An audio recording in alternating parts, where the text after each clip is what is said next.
முஸ்லிம்களை தீவிரவாதிகளாக சமூகத்திலே சித்தரிப்பது என்பது மிகப்பெரிய வேதனை.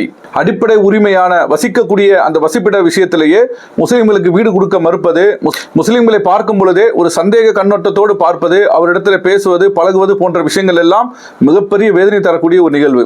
இது நடக்கிறதா என்று சொன்னால் கண்டிப்பாக நடக்கிறது. அது மறுக்க முடியாத ஒன்று.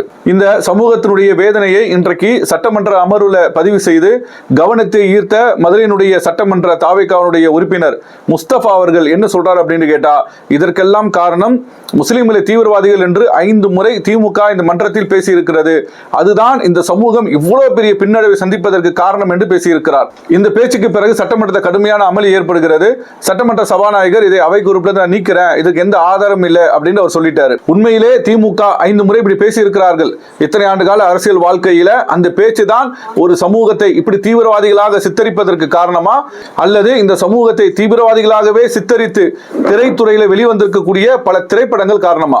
அதிலும் குறிப்பாக சினிமா துறையில உச்சபட்சமாக இருக்கக்கூடிய நடிகர்கள் முஸ்லிம்களை தீவிரவாதிகளாக சித்தரித்து அந்த விஷக்கருத்தை சமூகத்திலே பரவ விட்டதில் மிகப்பெரிய பொறுப்பு நடிகர் விஜய்க்கு இருக்குதா இல்லையா? துப்பாக்கி என்ற ஒரு படம் நடித்திருக்கிறார், பீஸ்ட் என்ற ஒரு படம் நடித்திருக்கிறார்.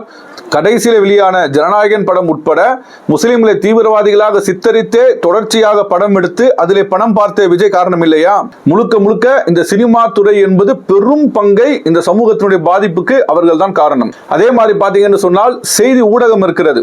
நாட்டில் எங்கு ஒரு வெடிகுண்டு சம்பவம் நடந்தாலும் காவல்துறை விசாரணை, முதல் தகவல் அறிக்கை எல்லாம் வருவதற்கு முன்பாக அவசரமாக சம்பவம் நடந்த அடுத்த சில மணித்துளிகளிலேயே முஸ்லிம் தீவிரவாதிகள் தான் இந்த குண்டுவெடிப்புக்கு காரணம், பாகிஸ்தானோட தொடர்பு, அல்கொய்தாவோட தொடர்பு, இப்படின்னு எத்தனையோ அமைப்புகளை உண்டாக்கி அவர்களுடைய தொடர்பு அப்படின்னு சொல்லி பெரும் கதையை விடுவார்கள்.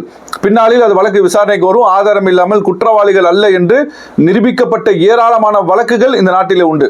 அப்போ எந்த ஒரு சம்பவமாக இருந்தாலும் முஸ்லிம்களை தீவிரவாதிகளாக காட்ட வேண்டும் என்று செய்தி ஊடகங்கள் முனைப்போடு செயல்பட்டதுதான் இன்றைக்கு இந்த சமூகம் இந்த பாதிப்பை அனுபவிப்பதற்கு மிகப்பெரிய முக்கியமான ஒரு பங்கு. அதே போன்று முஸ்லிம்களுக்கு எதிரான இந்த வெறுப்பு உணர்வை விதைப்பதில் பாஜக ஆளும் கட்சிக்கு, RSSக்கு, சங்க பரிவார கூட்டங்களுக்கு ஒரு பெரிய பங்கு இருக்கிறது. இவர்கள் தொடர்ச்சியாக தங்களுடைய பிரச்சார கூட்டங்கள்ல, தங்களுடைய அரசு நிகழ்வுகள்ல எல்லா இடத்திலையும் முஸ்லிம்களுக்கு எதிரான ஒரு வெறுப்பை அவர்கள் பேசிக்கொண்டே இருப்பார்கள்.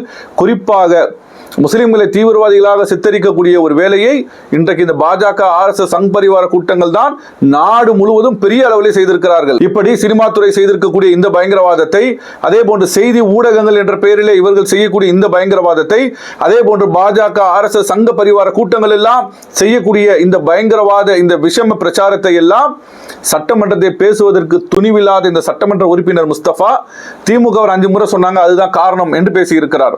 ஆளுங்கட்சிக்கு ஜால்ரா அடிப்பதற்கு எத்தனையோ விஷயங்கள் இருக்கிறது.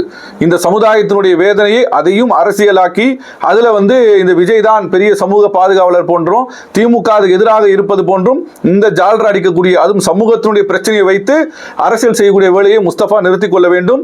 இதே முஸ்தபா 4 ஆண்டுகளுக்கு முன்னாடி என்ன பேசியிருக்கிறார் என்று பாருங்கள். இந்த கஷ்டத்தை அனுபவிச்சுட்டே இருக்கிறோம் இந்தியாவில். சரி, இதுக்கு முன்னாடி இருந்த துப்பாக்கியாக இருந்தாலும் சரி, இஸ்லாமியர்களை தீவிரவாதியாக காட்டுறதே இவர்களோட மையப்புள்ளியாக வைத்து வேலை செய்கிறார்களோ? ஒரு கலைஞராக இருக்கக்கூடிய விஜய் அவர்கள் இது போன்ற காட்சியில நடிக்கிறதுக்கு எப்படி சம்மதிக்கிறான்னு தெரியல. ஏற்கனவே துப்பாக்கி படத்துல கோர்ட் வரைக்கும் போய் நீதியரசர் 2 அமர்வு கொண்ட நீதியரசர் நினைவிருந்தா சசிதரன் போன்ற நீதியரசர்கள் எல்லாம் கண்டனம் தெரிவிச்சாங்க. நீங்க இந்த மாதிரி எப்படி எதுக்கு படம் எடுக்கிறீங்கன்னு சொல்லி.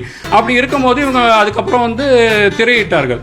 நீங்க இஸ்லாமியர் மனத்தை புண்படுத்தாமல் நீங்க இந்த படத்தை அதுல இருக்க காட்சியை நீக்கிட்டு திரையப்படுத்த வேண்டும் என்று நான் கேட்டேன். இதுல உண்மை அது வேற வாய், இது நார வாய்.